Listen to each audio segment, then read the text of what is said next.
this three-part video series, we're going to show you how to paint three of the most popular metallic colors for miniatures. And we're going to be using the Household Knight from Bellum's Conquest. Tune in today as we're going to show you how to paint silver. Here's the paints that you're going to need for this tutorial.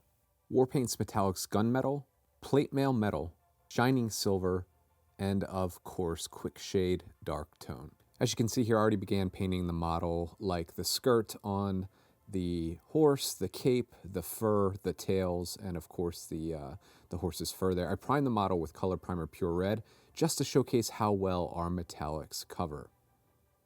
You'll begin by adding a little bit of gun metal paint to your wet palette and just thin it down with just a touch of water. Then with your regiment brush, you're just going to begin blocking in all of the metallic areas on the armor. Of course, we're going to be painting some copper and gold in later tutorials, but before we do that, we want to paint in the rest of the model with this silver tone, this gunmetal metallic. It's going to act as a great base tone for our other metallics to adhere to. While our metallic war paints do offer supreme coverage, it is always best to work in thin coats. You're going to continue painting the rest of the model with the gunmetal, careful not to get it on top of any of the cape or the horse's fur like we've previously painted off camera.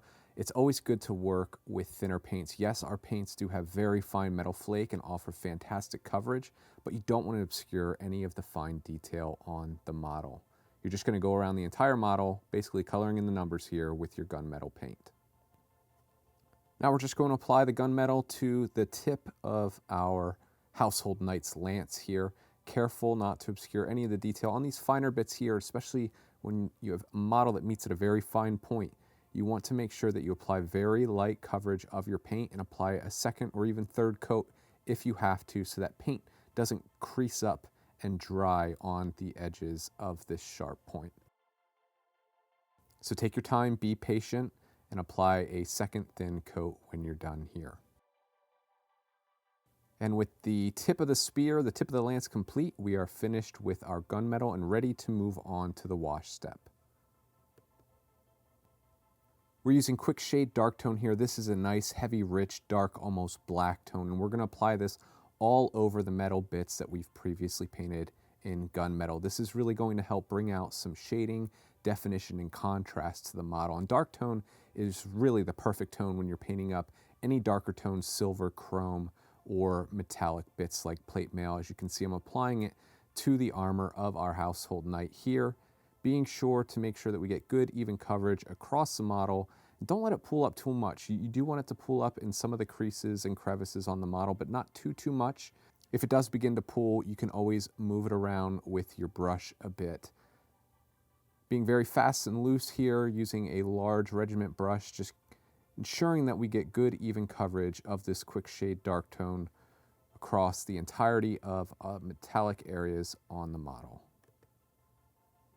And don't worry if that's darkened the model down a bit. You can see here it has, but it also has brought out some of the details in the model. We're going to go back to gunmetal. We're going to thin it down, and this time we're just going to apply it in the raised areas, allowing the wash to settle into the recesses. This is going to clean up that armor, make it look like it's really bright and polished. You can see right here, it's already starting to make that chest piece on the horse look a little bit more polished. And we're going to increase this as we go in later steps throughout this tutorial.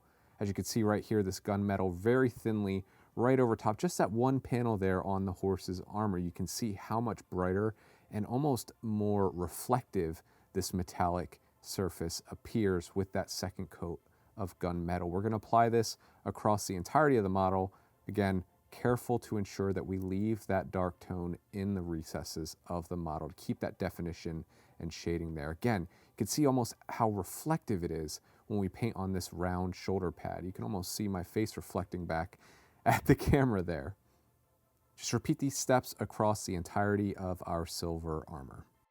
Next up, with plate mail metal, this is a slightly lighter tone. We're going to reinforce some of those highlights that we made in our initial pass. We're going to focus it more at the center of those highlights. And as you can see right here on these little panels, just bringing out the little centerpiece right inside. We're painting in between the lines where we previously painted in gunmetal. This really makes the model start to pop. You darken the model back down only to bring it back up, and you push the contrast on that model. It's very simple techniques here. Just about anybody can achieve them if you're following it along. And now for the final step in our Silver Armour tutorial, we're going to take some shining silver.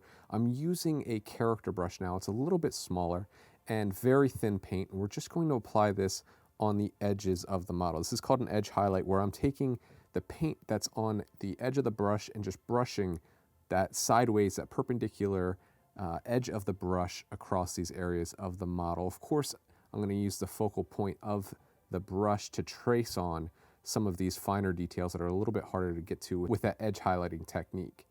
But we're going to find the most raised areas in the corners on the model to try and bring them out, as you can see here on the hilt of the lance. And of course, these little buckles here that he has, these armored buckles that he has kind of hanging off the back of his rear armor plate. Again, tracing, using that edge highlighting technique, just tracing that shining silver across the hard edges of the model right here on the blade of the lance. This will be the final piece right about here. We're going to go back and look and check, make sure we got all of the highlights that we needed, and it looks like we did.